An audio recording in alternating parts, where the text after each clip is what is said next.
Hi everyone. So today we have a very interesting guest on the Performance Podcast. She's somebody who's represented the country in a very challenging sport, swimming. She's currently a performance nutritionist and she's also a clean sport advisor. So I'm so happy to welcome Jayaveena on our show. Hi Jayavi, how are you? Thank you so much. I'm very good. How are you, Harini? I am good. And Jayavi, you're somebody who's very inspiring. And I think both Kirtana and I agree on that. So can you just start off with telling me a bit about your story, how from athlete to sports nutritionist? It's actually a very long story, so I just would like to cut it short. So my swimming career started because of my dad. So he was a very big sport fanatic. He used to follow every sport that was there back in 1998, 2000. And he was a gymnast himself. He was doing national level gymnastics, and he was very particular about his kids being into sports for various reasons. So he thought it would bring us responsibility, time management. We would be able to manage both victory and defeat in the same level, because that's something that is really, a very important thing for an athlete, for a normal person. So he felt that if I put my kids into sport, they would be able to handle their life better, and that's the reason he wanted me and my brother to be in multiple sports. So LTAN started back then. Lovely. So he wanted me to be in skating, swimming, cricket, and yoga, and multiple things. And then I developed, interest towards swimming for very obvious reasons. I got excited looking at the water. And then my brother was a very big inspiration for me, and that's how it started. So we started from a summer camp, and it went on to district level tournaments, and then state, and then national. And being an elite athlete, so I was into the elite category for quite some time. For 6 to 7 years, I've held multiple national records, best Indian performances, and so on and so forth. So being there, I really wanted to do what you did. So basically, I wanted to get into MBBS. Oh, okay. And then wanted to do sports medicine, but because of one point, I missed out the MBBS seat. So I wanted to do something parallel to that. Wow, right? So I didn't want to go away from sports. I wanted sports to be in touch because it's given me so much. For 15-20 years I've done the sport, so I wanted to pay back to sport. So I wanted to do something parallel. So I got to know that there was a course called Sports and Exercise Sciences. So I was the 4th batch. So I did not know the scope, what was the job opportunities, will I excel in this, what will happen to me, I had no idea. I just saw sports in it and I enrolled myself. The module was pretty interesting, so I got into that, and that course was an eye-opener for me, because at that point of time I was swimming as well. And there was this scenario where I was struggling a lot to cut down 1 second in a particular event. Wow. Yes. So I am a 50 meters breaststroker.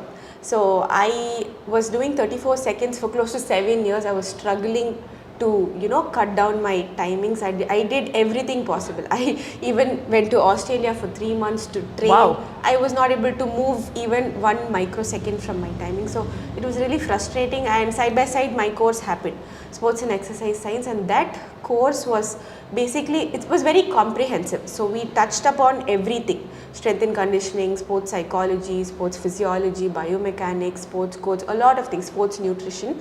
So that's when I realized, okay, the integrated approach is something that really makes a huge change in athletes. So I believed in that. First 2 years of the course went on. After that, in the 3rd year, we actually started having the practical approach. So we were asked to create programs, we were asked to create diet plans, we were given athletes. So they were assigning athletes to us, and we worked, we got hands-on experience. And the curious side of me thought that I should also experiment on, it on myself. So I did certain changes. I am a very strong believer that SNC would not play a very huge role back then. Okay. So I was like, okay, let my skill coach decide whatever I have to do. So I did not have all of those privileges. It was just skill training back then. So then when I started making a few changes from 34.7 to 33. Wow. Within 7 months. That's 1.7 seconds. Exactly. Is a very big Leap, yeah, wow. Exactly. And at that point of time, I created a history because no one in India, no female swimmer in India had gone below 34. So it was a very huge record. Then people started, in interviews, people started asking what difference, like, because 7 years, we have a record, right? Correct. So stats says 7 years of 34 and then 33. I would 100% give the credits to my sports and exercise science course because morning I used to do a particular workout in my swimming pool. I used to do VO2 max in the morning. I'll come back to the college and I will study about it. I will study the theoretical aspect, then I'll go and do the practical aspect. So I know how it feels from within. So when we talk about a lactate tolerance test, I know how lactate bitter feels like. I would puke, I would feel extremely dizzy. My coach used to say, you go puke and come back and do. So that's the kind of environment I was in. So it created a lot of curiosity, and the moment I did my 33, it really, I decided that this should be my life. I am making a career out of it. And after that, I did my thesis in my undergraduation. So the thesis was about circadian rhythm. So it was influence of circadian rhythm in neuromuscular power. So that is when I decided that, okay, along with physical interventions, I need to implement diet interventions as well to have a wholesome approach. So that again created curiosity, and I realized, okay, this is something that a lot of athletes are not very aware of. They don't really prioritize nutrition as much as they do their skill or their strength sessions and all of that. So I thought, okay, let me just get into this. So I did my master's in Manipal University. So that was a proper clinical setup, and I got an opportunity to super specialize in sports nutrition over there. So Manipal is again a sports hub. So we see a lot of student athletes. So I got to work with a lot of student athletes, and that's how it started. Then from there I'm just been wanting to equip myself, do all the current courses that is available, be it the Clean Sport Advisor, super specialize more into sports nutrition. And yes, so that's I think where you've recently done the ISAC as well. Yes, Level 1, right? Level 1, yes. Lovely, lovely. And like just listening to that, I've got so many questions in my head. So first and foremost is something that I've been thinking about for a very long time, because I've seen a lot of athletes abroad who do their undergrad in something that is related to sport. Exactly. Yes. Okay, and one thing that I've noticed in India is we put so much of energy into sport that a lot of athletes don't think about anything after sport. Yes. So being someone who's done that, so what is something that you want to tell athletes? See, I would always, before I get into that, I would just like to clarify one particular thing. I did not really prioritize my education, which I regret right now, right? So from 4th standard to 12th standard, I did not have a school life. I did not have school friends. I did not have a classroom experience. So I used to get home tutors. They used to come home, teach me. I used to go write exams and come. I feel that is very important. That's a very important part of anyone's life, school life. Forget the education part. The school life is something that's very important. I see a lot of athletes these days do the same mistake. I would always say that try to balance it out. I will not say you pick one. It can never be a solution. Or if you want to do both, pick a career that involves both. So you don't really feel. So for me, when I did my undergraduation, I did not feel like I'm prioritizing one. It felt like both was together. So my college was my home. So I used to go there 5 o'clock. I train for 3 hours. I attend my classes from 8 to 4. Then I do a 1 hour session and come back home. Wow. So it was like I did not feel like I was missing out on anything. My education was also taken care of and my swimming was taken care of. So I would definitely not say the current athletes to choose a particular thing. Don't make a decision at a very young age. Definitely finish your 12th standard, finish your undergraduation, and then you make a decision. And then you have a lot of opportunities out there to branch out in sports as well. So I feel the decision has to be taken with patience, and a very important role is from the parents. So the parents, one very special, important request is, please do not pressurize the kid at a very young age. I don't think they will, have any clarity at that point. So Correct. just expose them to a lot of things, let them choose whatever they want, and then I feel they would excel in that. I think that's perfect. A lot of times we want the cake and to eat it too. So we need to figure out where, and maybe take that time to figure out. There's no rush. And another thing is, so you said you did not look at nutrition, or you did not look at SNC as an aspect in those 7 years. So what is something that you've learned from that and that you wish athletes will take home? See, one important thing is having an integrated approach. That hands down, after I started practicing, I understood the importance of it. So just the skill coach cannot do everything. At the same time, just the strength coach cannot talk about everything. So it needs specialization. So I always advise my athletes. So I do performance nutrition counseling as well as mentoring for a few swimmers as well. So I very strongly tell them, have a team. Have an integrated approach towards your skill. So skill is just the base. Correct. So we have a lot of other specializations, starting from sports physician to my nutrition, psychology, strength and conditioning, physiotherapy. So all of these things cater to what they do in skill. It's not just skill training that's going to directly reflect, obviously. Correct. So that is something that I very strongly emphasize for my athletes.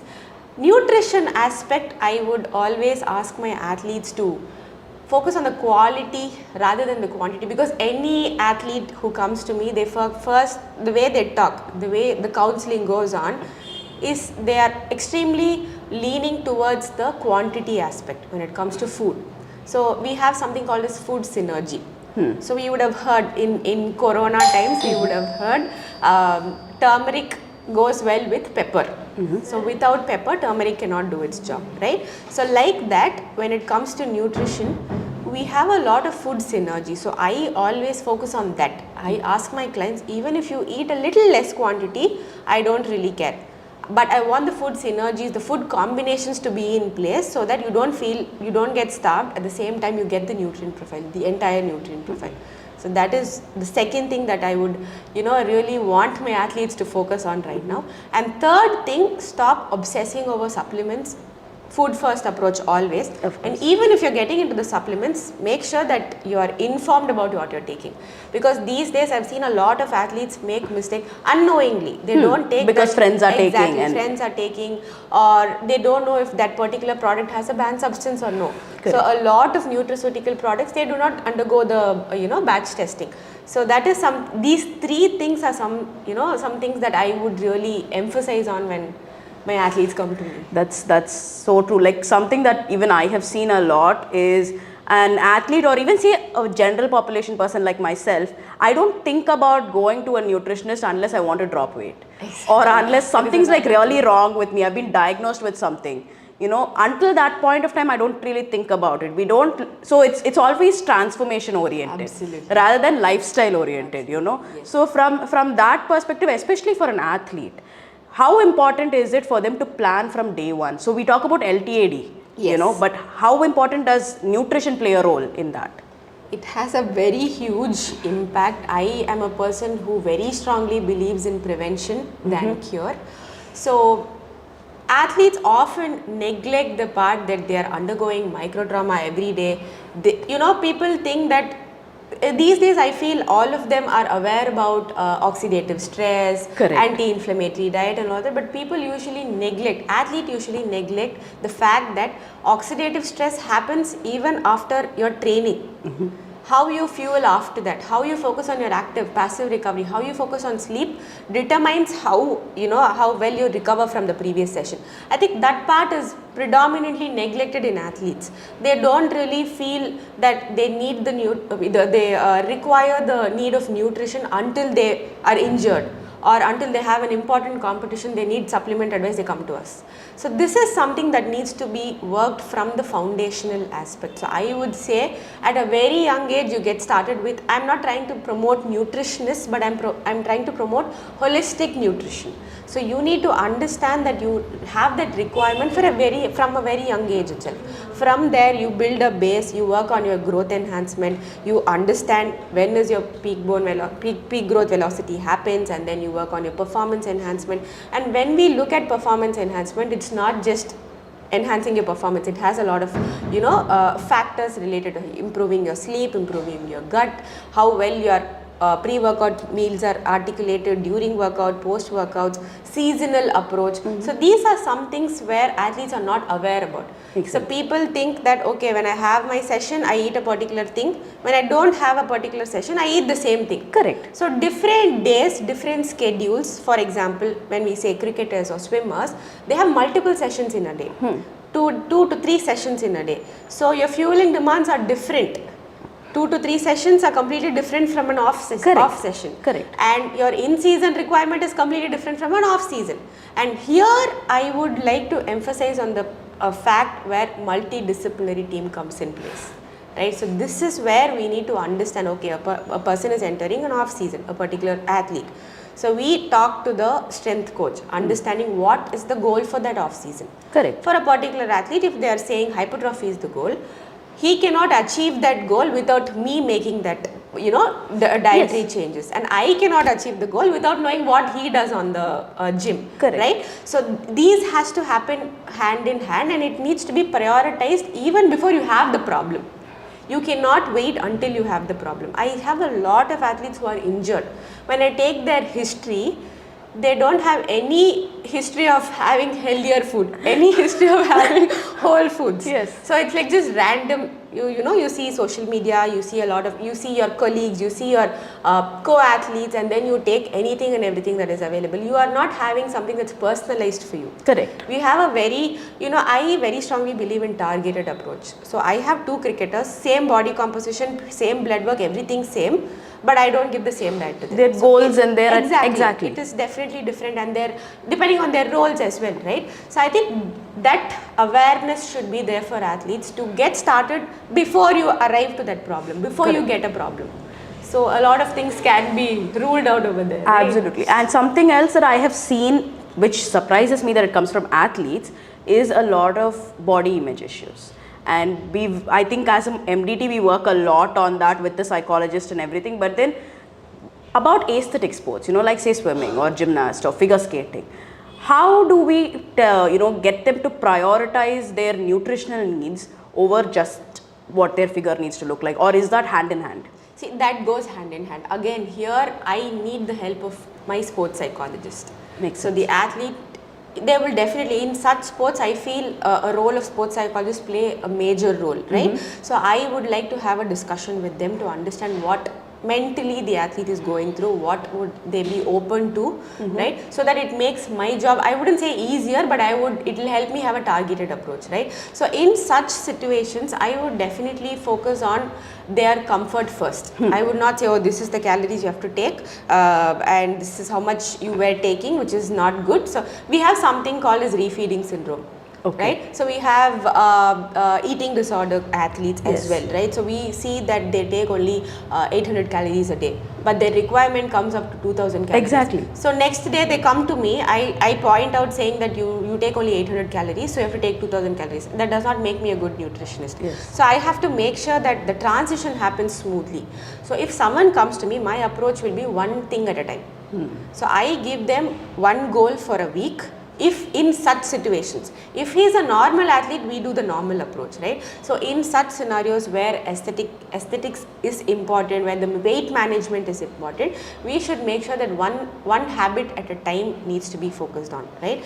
After that, we would be having a very close monitoring system as to, okay, what they are eating. I see their images to make sure that I help them out with how they have to change. So even though I am giving the most ideal diet chart, it's not necessary it has to 100% suit them, right? Correct. So we will have to, it's a lot of give and take. So I always request my athletes, especially athletes who are coming under that category, to be in touch with me as much as possible.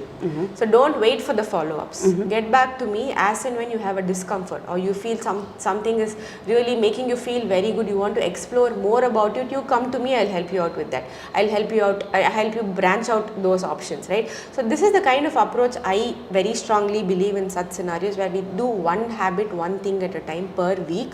We make sure that habit does not feel new to them anymore. The second week, it should be like a normal thing for them. So second week, we introduce another new habit.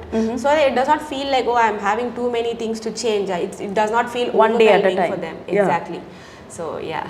Wow, that's actually beautiful, and I mean those are a lot of areas that we've just touched on, and I think in general, the key takeaway is that you need to focus on yourself way before an injury happens. Exactly. And way before, like probably as a budding athlete. Yes. Not even when you go to your intermediate level. That's where you start actually focusing on yourself. So if you have to just give a one-liner advice to any budding athlete or to a parent who is just putting their kid in their first academy, what would that be? Rather than a one-worder or one-liner, I would, sorry. That's okay. Okay, so rather than a one-liner, I would like to give a couple of advices. First, to start off with, do not restrict your kids into one sport at a very young age, right? Because again, we are coming to the LTAD itself, right? So expose them to multiple things, be it different kind of sports, be it it could be north and south poles. It does not have to be similar. So you expose them to different sports, let them pick what they're doing, right? So in that way, they get to choose what they like. After that, I would always ask them to have a very systematic approach towards how they are training, how they are competing, to avoid any burnouts or pullouts in the later stage. That is something that's very common. In my case, I would definitely say burnout is one of the reasons that I had to leave swimming and do something for myself. Okay. So I was doing 20 years of swimming, 6 hours a day training. Wow. And it was only load based. It was not a proper periodized training as such. So it was completely focused on load, which made me feel like so basically it was throughout 20 years was I did not have an off season, I did not have a break. It was just used to be 1 or 2 days of off. Again, I have to go back to the same grind, right? So after COVID hit, the moment I started feeling how rest feels like, I did not want to get back. And that's a typical sign of burnout. Makes sense. So in order to prevent that, I feel you need to have a very systemic approach. Before that, expose the kid to a lot of things so that they pick what they want, you know what they are good at, and then we, mold them according to that. Wow, you've actually given me multiple goosebumps moments in this session.